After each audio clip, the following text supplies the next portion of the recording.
In this training session, we'll learn about how to test fuses with a multimeter.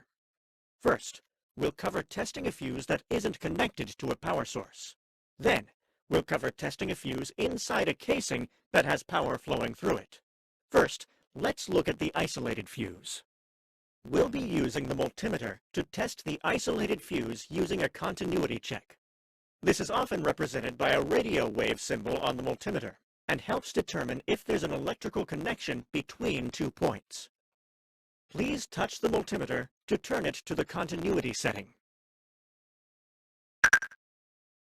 Now we're going to test the fuse.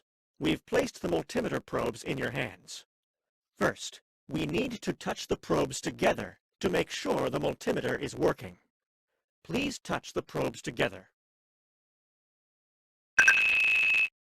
In addition to the reading on the screen, many multimeters will beep to signify the 2 points are electrically connected. We can tell the multimeter is working because the screen gives a small reading indicating the 2 points are electrically connected. If the multimeter reads 0, then it means the 2 points are not connected. Now we can move on to testing the isolated fuse. We'll need to touch the probes to each side of the fuse to test that they're electrically connected. If the fuse is still good, we'll get a small reading on the multimeter and we'll hear the same beep that we heard before. Please touch the probes to each side of the fuse. Since there was a beep and the screen on the multimeter did not read 0, we can be sure that the fuse is still good. Now, we'll go through how to test a fuse in the casing with power flowing through it.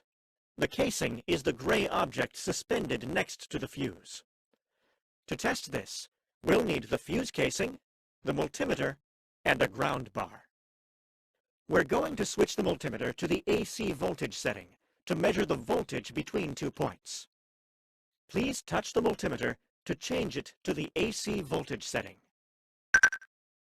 Now that we've prepared the multimeter, we need to measure the voltage from the top screw on the casing to the ground bar.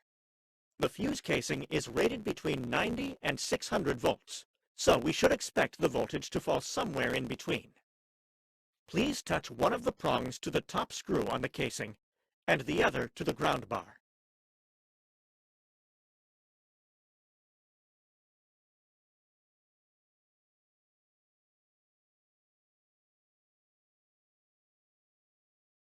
Now that we've prepared the multimeter, we need to measure the voltage from the top screw on the casing to the ground bar. Please touch one of the prongs to the top screw on the casing and the other to the ground bar. The voltage matched our expectation, so we'll move on to the next screw. Next, we need to measure the voltage from the bottom screw on the casing to the ground bar. Again, the fuse casing is rated between 90 and 600 volts, so we should expect the voltage to fall somewhere in between. Please touch one of the prongs to the bottom screw on the casing and the other to the ground bar. Again, the voltage matched our expectation, so we'll move on to the final test. Last, we need to measure the voltage between the 2 screws on the casing. This time, a reading of 0 volts means that the fuse is good. If the multimeter reads the voltage from either of the previous tests, then we know the fuse is not good anymore. Please touch one of the prongs to the top screw on the casing and the other to the bottom screw on the casing.